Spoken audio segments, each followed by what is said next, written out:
What I want to do now is bring you up to speed with a story that I broke in yesterday's Australian, a fascinating story that gets to the heart of freedom of speech in this country and concerns about religious freedom after the gay marriage debate and the legislation of gay marriage in this country. Carinity is a Baptist church not-for-profit organisation that runs in Queensland. They run aged care services, community care, family care facilities, those sorts of things.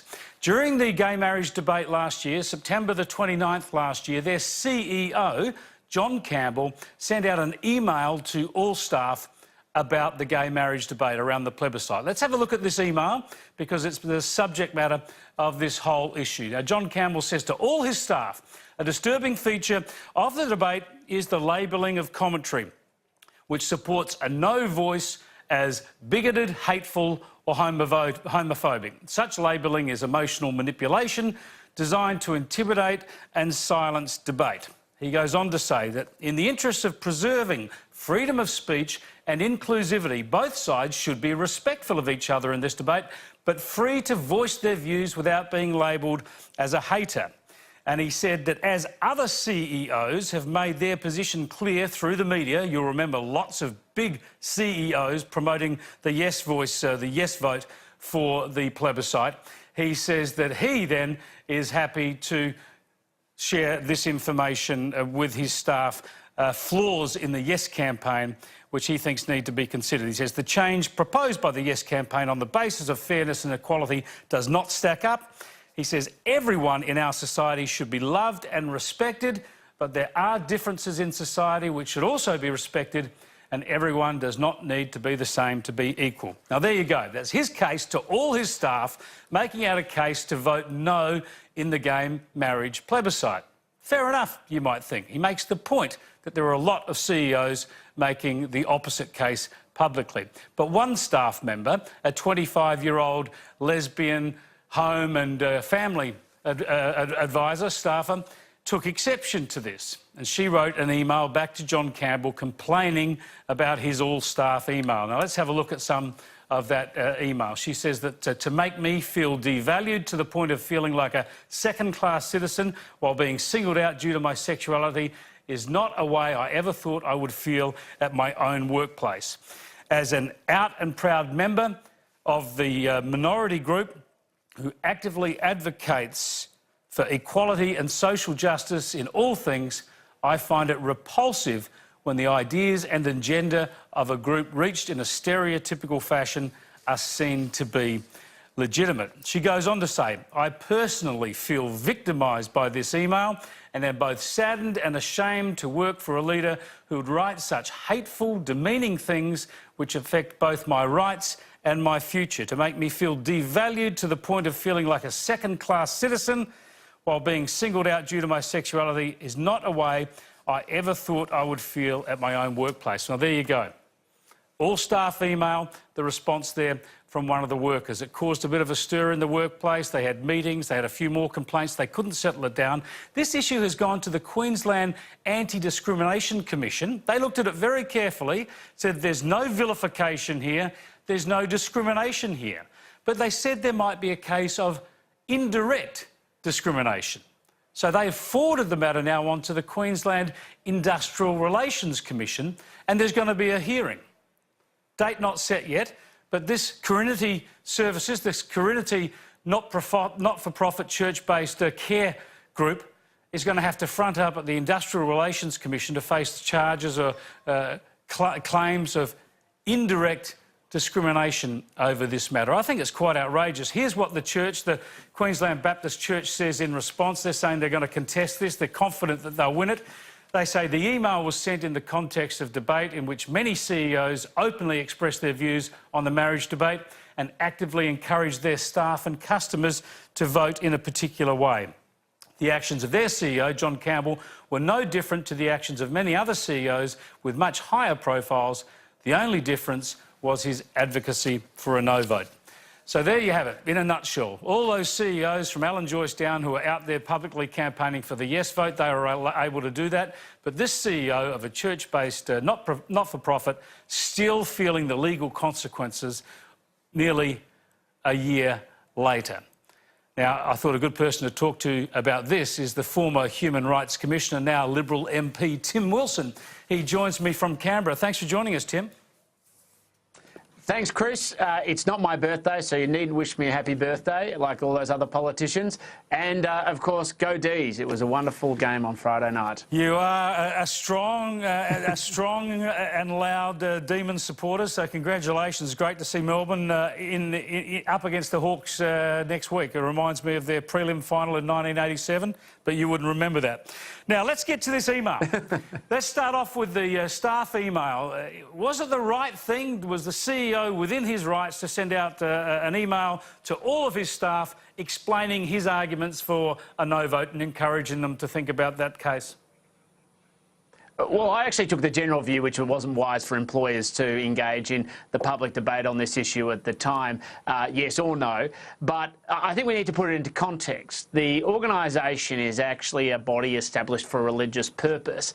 Under Queensland state anti-discrimination law, they can actually choose not to hire people on the basis of their sexual orientation, which includes, of course, lesbians. So the idea that sending out an email on a well-established position against marriage for same-sex couples amounted to anything untoward when that was already known as a precondition of part of the purpose of the organisation, to me seems ridiculous. Yeah, look, I've read the email in full. There's nothing demeaning about it. It does bring in the Safe Schools campaign and say there's a hidden agenda there, but very clearly saying that all people should be loved and respected in the debate. It raises the question then whether a complaint like this going to the Queensland Anti-Discrimination Commission is a bit of a try-on, is a bit of an attempt to embarrass or humiliate or even cause bigger problems for a church organisation that's sticking to a belief that they hold very firmly.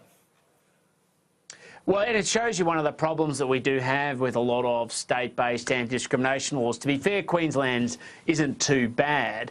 The question really for the Commissioner, I think, was why they chose to accept the complaint and deal with it versus just dismissing it. The case might be because they actually needed to prove that it wasn't in breach of the law so they don't get a flood of these complaints into the future, and I can kind of understand that. But as we know, in Tasmania, we've got an even worse law under Section 17 of their Anti-Discrimination Act, which merely means people have experienced vilification, basically, if they've merely been offended. So it's not a good trend, it's not a good principle, and it's certainly inconsistent with the very basis of free speech, which is people's freedom to be able to express their views. In the workplace, there is an expectation that it must be done reasonably and respectfully, but in this case, I don't think, from what I've seen, it crosses that line.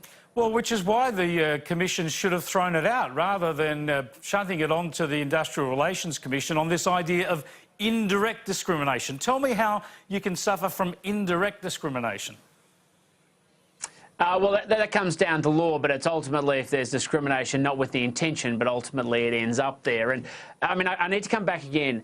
The Baptist Church and bodies that it establishes for religious purpose under Queensland state law can discriminate on the basis of who they employ, which includes things like sexual orientation if it isn't consistent with their traditions. The position of most religious groups around sexual orientation is pretty well known.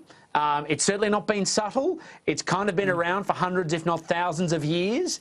And so the idea that they've suddenly crossed this incredible line and the people employed there were completely ignorant or oblivious of it says probably something more about the employee than it does about the faith-based institution. Oh, come on, don't you start vilifying the complainant now. Tell me... I'm not vilifying, I'm just raising some very serious questions. I mean, if you don't want to work for these organisations because you don't agree with their faith-based position and they're a faith-based or religious body, to then complain when they actually express it seems to me to be slightly inconsistent with the purpose. Yeah, I agree. Now, the issue here, though, is, of course, the government is looking at some sort of legal response to protect religious freedom in the wake of the legalisation of same-sex marriage. Scott Morrison says he's going to take personal control over that. How difficult? What extra do we need in our laws so that people can actually have the freedom of speech on these religious issues?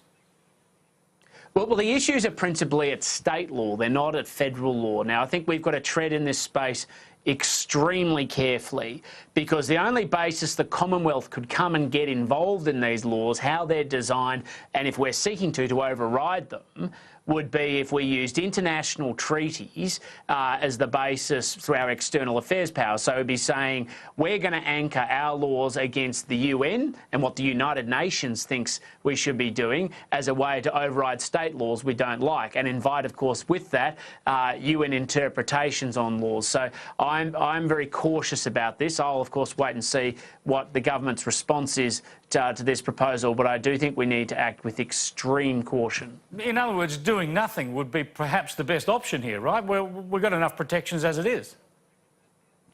Well, we have, in terms of federal law, apart from Section 18C, which only deals with race, religion, colour or ethnic origin, the way we preserve freedom is to just let people do what they want and not shut it down. The same should apply in state laws, but of course Tasmania has taken quite extreme measures in the way they've put their law. They've taken 18C on steroids and applied it to everybody, and that invites large numbers of complaints and people to resolve debates through tribunals rather than through debate. The sensible thing would be for Tasmania to amend its law constructively, respectably, reorientate it onto things like harassment, which everybody sort of broadly accepts, and intimidation, which everybody broadly accepts, is where the line of free speech sits. And then we wouldn't need to use federal power. All right, thanks very much for joining us, Tim. Appreciate your time. Thanks, Chris.